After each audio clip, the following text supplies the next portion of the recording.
राजस्थान के सबसे बड़े राजकीय महाविद्यालय डूंगर महाविद्यालय के अंदर जहां अगर एक राजकीय महाविद्यालय की तुलना करें तो प्रदेश के अंदर सबसे ज्यादा विद्यार्थी जिस महाविद्यालय के अंदर अध्ययन करते हैं, आप सब विद्यार्थी उसी महाविद्यालय का हिस्सा है। पहले तो तमाम छात्र शक्ति को, पधारे हुए विद्यार्थियों को मैं धन्यवाद देना चाहता हूं और 4 पंक्तियों के माध्यम से अपनी बात शुरू करना चाहता हूं कि है अंधेरा बहुत, अब सूरज निकलना चाहिए, जैसे भी हो ये मौसम बदलना चाहिए और जो चेहरे रोज बदलते हैं नकाबों की तरह, जनाजा उनका धूम से निकलना चाहिए। जो लोग जिनकी नियुक्ति यहाँ पर विद्यार्थियों की पैरवी करने के लिए की गई है, जिन लोगों की नियुक्ति यहाँ पर सरकार ने बड़ी उम्मीद के साथ की है, वो लोग जहां पर विद्यार्थियों के साथ कुठाराघात करने का काम करें, विद्यार्थियों के हितों को चोट पहुंचाने का काम करें, वह मजबूरन सड़कों पर उतरना पड़ता है, आर पार लड़ना पड़ता है। किसी को भी शौक नहीं है कि वो अपनी पढ़ाई छोड़कर सड़कों पर उतरे, लेकिन मजबूर कर दिया जाता है विद्यार्थी को।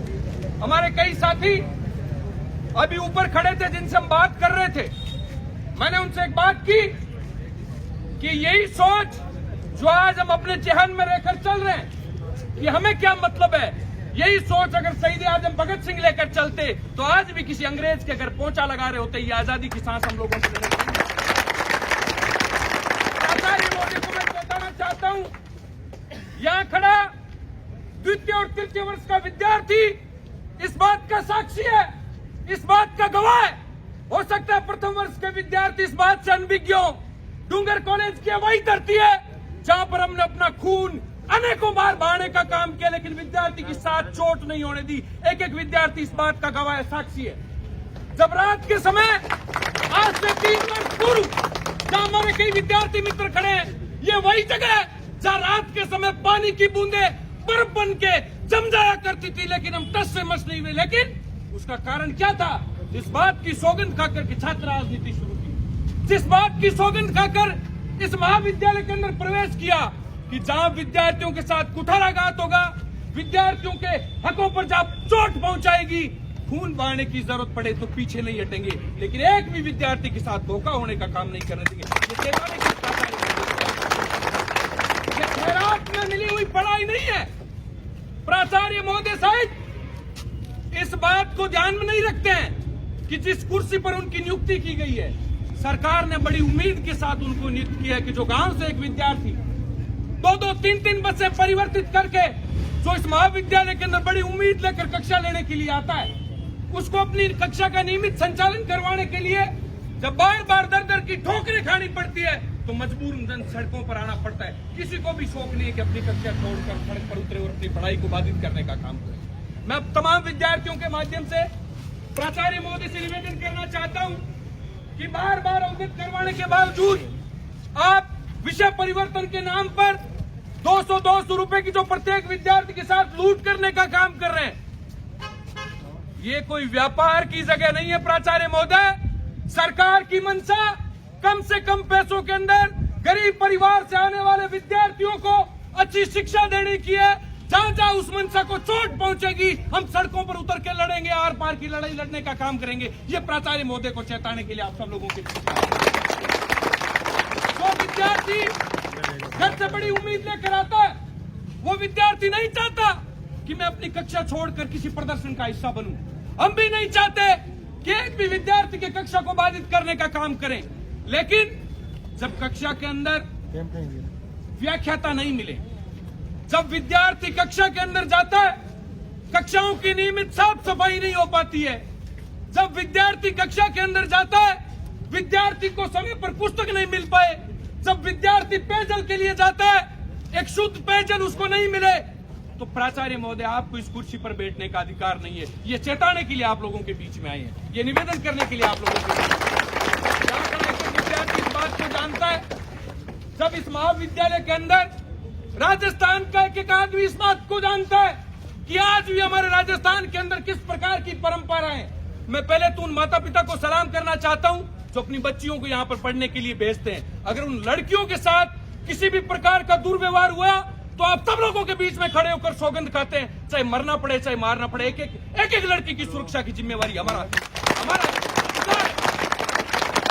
लेकिन जब लड़की अपनी कक्षा से निकलती है, अपने घरों की ओर जो बच्चियां जाती है, उनके ऊपर तरह तरह के कमेंट किए जाते हैं और हम लोग पास में खड़े होकर बर्दाश्त करते हैं, तो नौजवान नहीं है।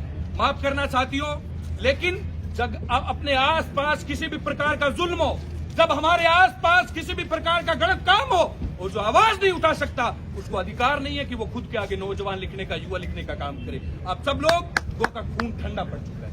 अगर हमारे आसपास इस प्रकार की गलत घटनाएं होती है, अगर विद्यार्थियों के साथ कुठाराघात होता है, विद्यार्थियों पर शोषण होता है और हम चुप रहे, तो हम भगत सिंह के वंशज नहीं हो सकते। हम अंग्रेजों के गुलाम हैं। आज भी हमारी मानसिकता उन गुलामी की बेड़ियों के अंदर जकड़ी पड़ी है। ये जगाने के लिए आप लोगों के बीच में आज हम मजबूर खड़े हैं।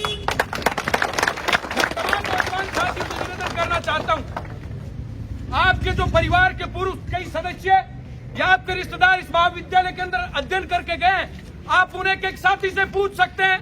हम तमाम वही लोग हैं जिन्होंने कई दिन जेलों के अंदर गुजारे हैं। हम वही लोग हैं जिन्होंने सैकड़ों पुलिस की लाठियां खाई है। हम वही लोग हैं जिन्होंने पुलिस का सामना डट कर किया है, लेकिन विद्यार्थी को आंच नहीं आने दी, क्योंकि इसी बात की सौगंध खाकर हमने छात्र राजनीति शुरू की है। एक एक विद्यार्थी इस बात को जानता है, जब प्रदेश के अंदर, देश के अंदर, विश्व जगत के अंदर वैश्विक महामारी कोरोना का बुरा दौर शुरू हुआ, तमाम लोग अपनी जानें बचाने के लिए घर पे जाकर बैठ गए। लेकिन प्रदेश के अंदर हमारी सरकार होने के बावजूद, हमारी विचारधारा की सरकार होने के बावजूद, अगर प्रदेश के अंदर नहीं पूरे देश के अंदर सबसे पहले सड़क पर उतरकर किसी ने मांग की कि विद्यार्थी को प्रमोट किया जाए, तो वो लोग आपके सामने खड़े हैं। अन्य कोई भी साथी जो आपके हिमायती बनने की बात कर रहे हैं, जो आपके साथी बनने की बात कर रहे हैं, वो तमाम लोग घरों में जाकर छुप गए थे और अपनी जान बचाने की कोशिश कर रहे थे। जान तो हमें भी प्यारी है, हमारे माँ बाप भी हमें प्रेम करते हैं, लेकिन हमारे लिए विद्यार्थी सबसे पहले।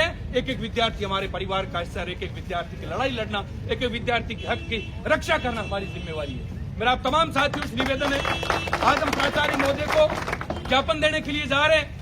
जो मूलभूत जरूरतें हैं, जिस प्रकार से एक आदमी को जीवित रहने के लिए शिक्षा, चिकित्सा, ये तमाम उसका जन्मसिद्ध अधिकार है, उसी प्रकार से ये जो साथ मांगे, ये कोई खैरात नहीं मांग रहे प्राचार्य महोदय से। एक एक विद्यार्थी का अधिकार है। जो विद्यार्थी बड़ी उम्मीद लेकर इस महाविद्यालय के अंदर आता है, तो ये सोच कर आता है कि 40 रुपए किराया लगा है, लेकिन अच्छी शिक्षा प्राप्त करके जाऊंगा, उस विद्यार्थी को जब मजबूरन दर दर की ठोकरें खाकर घर जाना पड़ता है, तब तकलीफ होती है साहब, क्योंकि उन्हीं परिवारों से निकले हुए लोग हैं। आप तमाम नौजवान साथियों से मेरा एक तो निवेदन है, जागरूकता का बड़ा अभाव है। जब भी आपके आसपास किस प्रकार की कोई भी गलत घटना घटित हो, आपको लगता है जहां आपके साथ कुठाराघात हुआ हो, आप आकर उस बात को हम तक पहुंचाने का काम करें, हमें सूचित करने का काम करें। हमने पिछले 6-7 वर्षों के अंदर उन तमाम प्रथाओं को बदलने का काम किया है। हो सकता है प्रथम वर्ष के विद्यार्थी इस बात से अनभिज्ञ हो, लेकिन पुराने जो साथी खड़े हैं वो तमाम लोग इस बात को जानते हैं। प्राचार्य कक्ष के अंदर घुसने के लिए विद्यार्थियों को अनुमति नहीं हुआ करती, विद्यार्थी डरते थे प्राचार्य कक्ष के अंदर घुस के। लेकिन आज प्रथम वर्ष का विद्यार्थी जाकर प्राचार्य के सामने कागज फेंक के कहता है साइन करें प्राचार्य महोदय। उसका कारण क्या है? जागरूकता लाने का काम हम लोगों ने किया। मेरा आप तमाम साथियों से निवेदन है, गुरुजनों का आदर, गुरुजनों का सत्कार, गुरुजनों का मान सम्मान बहुत जरूरी है।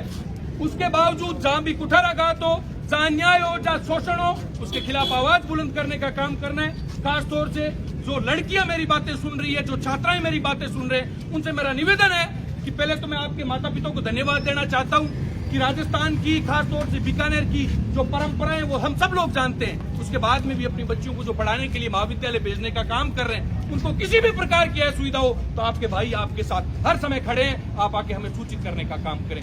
कक्षाओं के अंदर सीसीटीवी कैमरे की जो बात साथी कृष्ण कर रहा था, उसका उद्देश्य क्या है?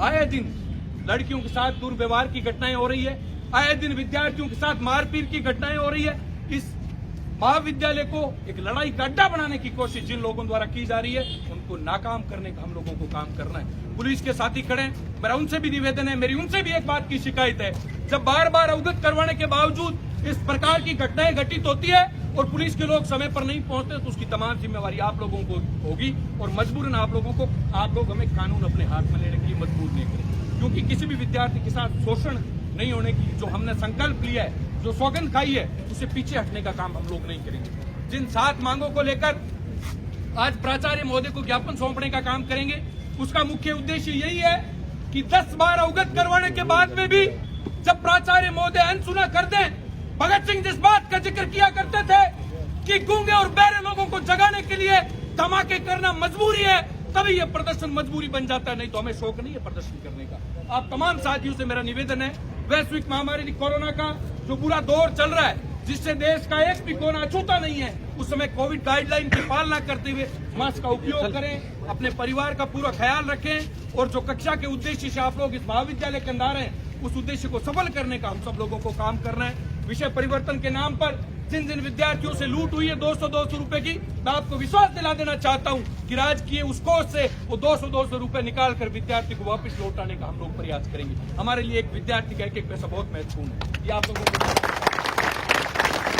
सामने दो प्याऊ बनी हुई है, एक एक विद्यार्थी इस बात को जानता है कि वहाँ पीने की व्यवस्था किस प्रकार की है। प्रथम वर्ष के विद्यार्थी नहीं जानते होंगे, पीने की बड़ी किल्लत हुआ करती थी यहाँ पर। बैठने के लिए जो कैंटीन आज बड़ा आप देख रहे हैं, इस प्रकार का कैंटीन नहीं था, ये कैंटीन हुआ करता था। यहाँ एक छोटा सा कमरा बना हुआ था, उसके अंदर 4x4 का एक कैंटीन चलता था। ये तमाम व्यवस्थाएं तब जाकर सुधरी जब आप लोगों का सहयोग मिला, आप लोगों की मदद मिली।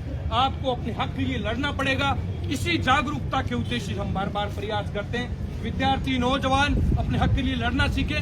जो साथी आज भी कक्षाओं में बैठकर ये उम्मीद कर रहे हैं कि अगले 5 वर्ष यहाँ हम अच्छी शिक्षा प्राप्त कर लेंगे, तो संभव नहीं है। अपने हक के लिए लड़ना पड़ेगा, अपने अधिकार की आवाज को बुलंद करना पड़ेगा। जहाँ शोषण हो, जहाँ जुल्म हो, खुलकर मुकाबला करें, क्योंकि इतिहास उनको याद रखता है जो गलत के खिलाफ लड़ते हैं, बाकी तो मुर्दे होते हैं जो पानी के साथ बह जाया करते हैं। ये निवेदन आप लोग प्राचार्य महोदय को ज्ञापन सौंपेंगे।